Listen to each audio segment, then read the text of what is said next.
Разговаряме с небезизвестния национален състезател по класическа борба от близкото минало и настоящ изключително успешен треньор САЩ Иван Иванов.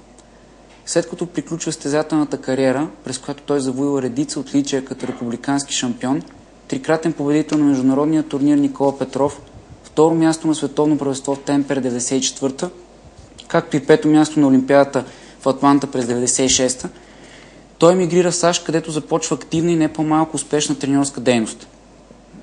Там става част от Американската федерация по борба и е назначен за партньор и треньор на борците в Колорадо Спрингс, Олимпийски тренировъчен център САЩ. През 2009 година е избран от Американската федерация по борба за треньор номер 1 на Америка за 2009 година в класически стил. Иване, здравей! Благодаря, че си тук днес с нас. Припомнихме набързо твоята кариера и успех като състезател, но разкажи ни малко повече какво се случи с теб след като замина за САЩ и развитието ти като треньор. Относно моята кариера в Америка, всичко започна от Колорадо Спрингс. След Олимпийските игри Американската федерация прояви интерес да ме покани да бъда част от тяхната подготовка с отбора по класическа борба в Олимпийския тренировъчен център. И въобще оттам ми започна пътя като треньор. Аз не заминах за Америка като доказал се треньор, аз бях състезател. И това беше интересното, че трябваше да разбера дали действително съм за тая професия. И отговора го намерих, като видях въздействието си при работата с американските спортисти.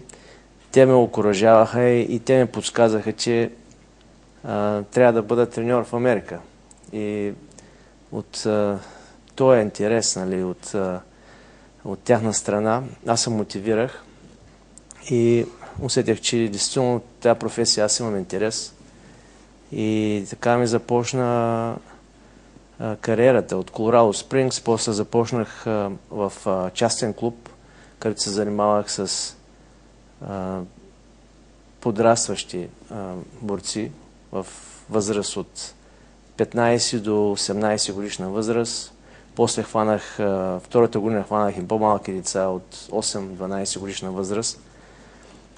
И така 3 години изкарах в Солт Лейк Сити, където се занимавах с детско-юношеска борба. Кадети, имахме няколко участници на световно първенство за кадети и за юноши, но там престоем беше около 3 години. А вече по-сериозната кариера и авторитет добих, когато се квалифицирах за тая позиция, която USA Wrestling, Американската федерация по борба, отвори щатна позиция в Олимпийския тренировъчен образователен център в Маркет, Мичиган, където там бях избран за старши треньор по класическа борба. И вече там всъщност трябваше да се доказвам като треньор и останах около 8 години. Останах там. Имах възможност да работя с млади спортисти, завършващи гимназия след 18 годишна възраст. Ги приемахме в тая програма и се работи с тях само с класическа борба, с цел да попаднат на световни първенства или олимпийски игри и през останалото време, докато тренират, те имат възможност да се образоват, да получат образование в университета Норден Мичиган, в Маркет, град Маркет, в щата Мичиган.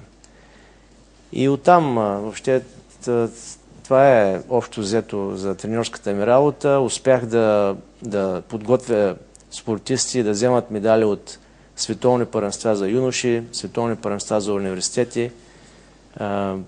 Имах спортисти, които вземаха медали на световни първенства за мъже. И в Бейджин имах състезател, който се класира на 3-то място. Добре, видно е, че имаш редица успехи като треньор по борба, което е голям успех, особено като си има в предвид, че в САЩ борбата е доста разпространена като спорт и конкуренцията наистина е сериозна. В момента обаче цял свят свързва името ти с така наречената Bulgarian Back или българската турба. YouTube е буквално залят с клипове на хора, трениращи с патентованото от тебе пособие. Турбата е използвана и от редица професионални спортисти и световни шампиони. Какъв е произходът на българската турба? Разкажи ни малко повече за нея и какво я прави толкова специално. За името Bulgarian Back, това не съм го избрал аз, макар че това действително много ме радва, но това име го подбраха точно американците и спортисти, и треньори, които го свързват с моето име и с успехите, които ги имаме в програмата ни по борба. И оттам тръгна въобще името оттам дойде. Хората, те го избраха, Bulgarian Back, и се стигна до така, че аз исках да взема запазена марка на това име и успяхме. Малко трудно, но успяхме да вземем запазена марка на Bulgarian Back в Съединените щати и в Европа, и това много ме радва. Идеите за турбата се родиха от това, че имах желание да се усъвършенствам като треньор и винаги съм мислил за нови съоръжения, нови методи на трениране, и съм третирал моите състезатели не като роботи, ами като хора, като все едно аз съм на тяхно място и как аз ще реагирам, примерно ако трябва някой да ме тренира монотонно цяла година или няколко години по един и същи начин. Аз исках да вкарам нови елементи на трениране, нови методи. Става въпрос за функционалната подготовка, но ако говорим и за работата на типиха, абсолютно работя по същия начин. Винаги съм се съобразявал с правилник, правила, методика. Някои неща ги изчистваме, които преди сме тренирали повече, сега наблягаме, нали, на други методи на трениране спрямо правилата. И оттам, въобще там се зароди тая идея за турбичката и въобще за всички уреди на супрес, които съм разработил. Турбичката тя е просто един уред, който е много ценен за мене, но и останалите са толкова ценни, както и турбичката. Сега говорим специално за турбата, защото тя набра доста така бързо стана много популярна, защото попаднахме във време, когато много хора в света започнаха да проявяват интерес към точно този тип трениране, функционално трениране, което е по-динамично и точно с такива уреди, като пудовките, така наречените kettlebells в света, тия бойните въжета, battling ropes, въобще бухалки, въобще разни TRX, разни други тренажери, които са специално в съсредоточение на този тип функционално трениране. И турбичката бързо набра интерес и това хората избраха името. Но мен това много ме радва и ме амбицира, и идеята ми е да се популяризира в България, защото аз първата турбичка направих тук в България 2005-та, но заминах за щатите. Това съм го правил с цел да го вкарам в моята програма за моите момчета. Първо да го разработя като система и последствие така се превърна на бизнес. А за кои хора и кои спортове е предназначена и подходяща българска турба? Определено в Америка и даже тук в Европа хората, които най-вече проявяват интерес, са хора от бойните спортове. Борбата, джудо, самбо, джуджицу. Тези спортове са, които най-вече проявяват интерес. Ти пътуваш доста напоследък, преди малко, доколкото разбрахме, пристигаш от Германия. Какви са отзивите, които получаваш при многобройните си пътувания относно разработените от теб тренировъчни методи? Отзивите са навсякъде абсолютно едни и същи. Както бяха тук в София,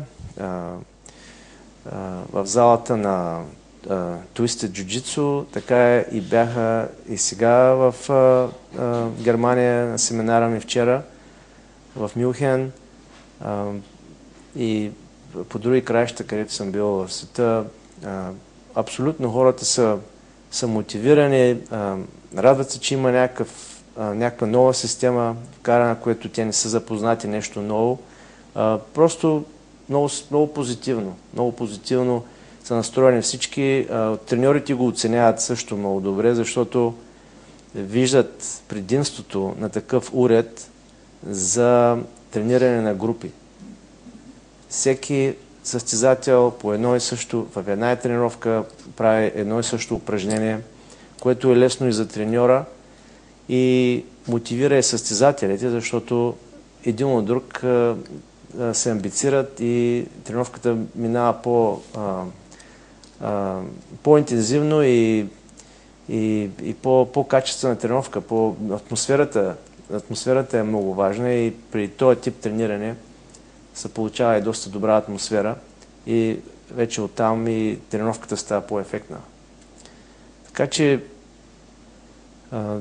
като цяло има доста голям интерес и хората така са много добре ме приветстват, където и да съм бил до сега. Не само на турбичката, но и аз където имам възможност и провеждаме други тренировки на хит тренажора, на чучулите, на гладиаторската стена. Те са част от системата на Суплес, която съм разработил и въобще всички тези неща са много интересни, защото сега в момента, в тези времена, точно стават популярни този тип трениране за функционална подготовка. С неща, които са уреди, които са по-динамични и са по-опростени.